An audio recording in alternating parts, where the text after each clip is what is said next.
अस्सलाम वालेकुम दोस्तों, क्या हाल चाल है। उम्मीद करता हूँ कि आप सब खैरियत से होंगे और मैं भी अल्लाह ताला के फजलो करम से खैरियत से हूँ। दोस्तों, आज यूरोप की एक छोटी सी कंट्री की बात करेंगे, जिसके छोटी सी कंट्री होने के बावजूद बहुत ज़्यादा फ़ायदे हैं पाकिस्तानियों को, इंडियन को और हमारे जितने भी बांग्लादेशी हैं। देखा जाए तो इस कंट्री में यानी कि काम करने की रेशो इस वक्त यानी कि बहुत ज़्यादा है। ठीक है, इसके अलावा आप लोगों को PR भी मिल सकती है और अगर आप चाहें तो इसको ऑनलाइन अप्लाई कर सकते हैं। पूरी डिटेल बताता हूँ। इससे पहले चंद दोस्तों से या नए जो हमारे देखने वाले या सुनने वाले, इनसे गुजारिश है कि मेरे चैनल को लाइक करें, सब्सक्राइब करें, शेयर करें।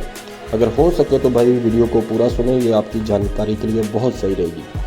भाई मेरे बात करते हैं डेनमार्क की। डेनमार्क ने अभी हाल ही में एक यानी कि सिस्टम शुरू किया है, या एक उन्होंने जॉब ऑफ़र शुरू किया है कि कोई भी आदमी यहाँ आके जॉब कर सकता है। ऑनलाइन आप लोगों को जॉब फाउंड करनी पड़ेगी गूगल के, यानी कि गूगल में जाके आप लिखेंगे यानी कि जॉब इन डेनमार्क।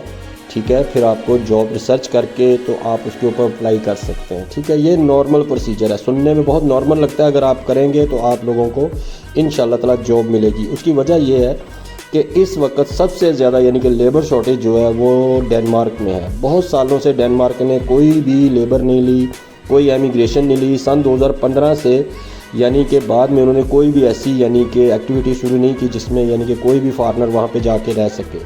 15 में जैसे कि जंग लगी थी, जंग के बाद यानी कि कुछ लोग वहाँ पे गए थे, जैसे कि सूरियन हो गए, अफ़गानी हो गए, तो फिर वहाँ पे यानी कि काफ़ी ठीक था सिस्टम उनका। लेकिन अभी उनकी लेबर शॉर्टेज की प्रॉब्लम आ रही है। ठीक है, इसलिए ये इस वेबसाइट के थ्रू उन्होंने बताया, तो उसी के यानी कि हवाले से ये वीडियो बना रहा हूँ। अगर हम जॉब की बात करते हैं तो भाई मेरे वहाँ पे कंस्ट्रक्शन का काम बहुत ज़्यादा मिल सकता है।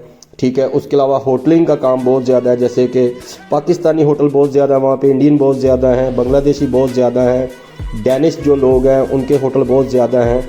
ठीक है, इसके लिए यहाँ यानी कि आप वहाँ जाके अपनी किसी भी होटल में जाके, जैसे कि पाकिस्तानी होटलों में काम करते हैं नॉर्मली, वहाँ पे भी वैसे ही काम मिल जाता है। ठीक है, इसके अलावा आपको ड्राइवरी मिल सकती है। ठीक है, बाइक राइडिंग मिल सकती है। इसके अलावा फैक्ट्री एरिया में बहुत ज़्यादा काम है।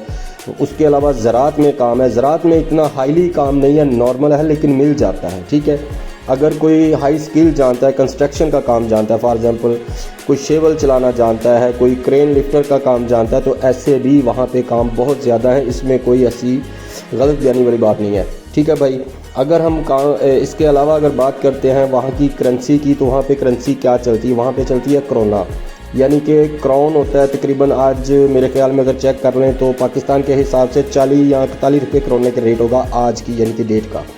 इसके अलावा यानी कि साथ स्वीडन है, डेनमार्क के साथ स्वीडन है, स्वीडन के साथ नॉर्वे है, फिनलैंड है। ये कंट्रियाँ बिल्कुल छोटी छोटी सी कंट्री हैं और ये अच्छी कंट्री, इन चारों कंट्रियों में क्रोना ही चलता है। डैनिश इनकी यानी कि मादरी लैंग्वेज है। इसके अलावा इंग्लिश वहाँ पे चलती है और कम से कम समझ लें कि 50-60% इंग्लिश यानी कि चलती है। ज़्यादातर तरजीह ये लोग यानी कि डैनिश लैंग्वेज को देते हैं। इसके अलावा अगर हम लोग सैलरी की बात करते हैं तो सैलरी कमोबेश पर मंथ कितनी आ जाती है, अगर उसको 12,000 कर लें, 16,000 कर लें या 18,000 कोरोना करते हैं, तकरीबन नॉर्मली सैलरी जो पाकिस्तानी एक दूसरे पाकिस्तान को देता है या बांग्लादेशी इंडियन के साथ आप काम करेंगे तो 8 से 9,000 या 10,000 कोरोना आपको मिल जाएगा पर मंथ के हिसाब से। उसमें यानी कि फैसिलिटी ये देते हैं, खाना पीना भी दे देते हैं, रिहाइश भी दे देते हैं। अगर रिहाइश आपकी खुद की है तो आपको 12 से 14,000 भी मिल जाते हैं। अगर आप किसी डैनिश के पास काम करते हैं, किसी डैनिश पर्सन के साथ काम करते हैं, किसी फैक्ट्री में काम करते हैं, वहाँ पे फैक्ट्री एरिया भी बहुत है, यानी कि जैसे कोई पैकिंग का काम हो गया, कोई फ्रूट का काम हो गया, या कोई भी प्लास्टिक की कंपनी हो गई, या लोहे का काम हो गया, या फैक्ट्री कारपेंटर, जो भी काम होगा, तो अगर किसी गोरे के साथ आप काम करते हैं तो वो आपको 18,000 से 20,000 पर मंथ देगा। उसमें वो आपका टैक्स भी पे करेगा और आपको सैलरी भी अच्छी देगा। ठीक हो गया भाई। इसके अलावा अगर आप वहाँ पे अपना काम कर रहे हैं, मिसाल के तौर पे साल हो गया, 2 साल हो गए, 3 साल हो गए, 4 साल हो गए, और 2 साल के बाद अपनी आप PR यहाँ पे अप्लाई कर सकते हैं डेनमार्क में। उसका यानी कि तरीकाकार क्या है कि पहले जो लोग होते थे आते, यानी कि आप सन 2016 में लगा लें, 17 में लगा लें, वहाँ पे PR बहुत नॉर्मल मिलना था, इसमें कोई प्रॉब्लम नहीं है। बहुत ज़्यादा पाकिस्तानी वहाँ पे यानी कि सेटल है। इसके अलावा अगर आप 2 साल का काम करते हैं या साल पूरा काम करते हैं, 2 साल यानी कि आपने रेगुलर वर्क किया है, वर्क परमिट के हिसाब से, या किसी कंपनी में काम किया है, तो आप अपनी PR अप्लाई कर सकते हैं, या वहाँ यानी कि वहाँ पे आप डॉक्यूमेंटेशन अप्लाई कर सकते हैं। फिर वो आपसे टैक्स पूछेंगे ही आपने टैक्स पे किया है नहीं किया। जैसे कि यानी कि 2 साल का आपका टैक्स पे हो चुका होगा तो आप अपने वकील के साथ कोई भी वकील करके उसको अपनी टैक्स स्लिपें देंगे 24 महीनों की, तो फिर इंशाल्लाह ताला आपको वहाँ की PR भी मिल जाएगी। इसके अलावा अगर आप 5 से 6 साल या 7 साल तकरीबन टोटल 5-6 साल के बाद डेनमार्क जो है पासपोर्ट भी जारी करता है। स्वीडन की अगर देखा जाए तो स्वीडन में 4 साल के बाद पासपोर्ट मिलता था, ये आज से 3-4 साल पुरानी बात है। तो अगर आप डेनमार्क का देखें तब डेनमार्क का भी यही यानी कि रूल था कि आप अगर 5 साल उसी कंट्री में रह रहे हैं तो आपको डेनिश पासपोर्ट जारी कर दिया जाता था। इसी लिहाज से आज भी यही है, लेकिन थोड़ी सी देर सवेर हो जाती है। यानी कि अगर आपका टाइम टेबल 4 साल में पूरा हो रहा है लेकिन आपके टैक्स थोड़ा कम है तो फिर 5 साल में हो जाएगा।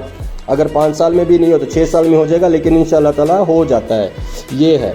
और अगर आप कहते हैं कि जी हमने वहाँ पे जाना कैसे है, तो भाई मेरे आप लोगों ने सबसे पहले जाना है गूगल में, वहाँ लिखना है जॉब इन डेनमार्क। गूगल पे ऑफिशियल पेज इस वक्त उनकी वेबसाइट चल रही है, उसका लिंक मैं डिस्क्रिप्शन में दे देता हूँ, आप वहाँ से डायरेक्टली भी जा सकेंगे।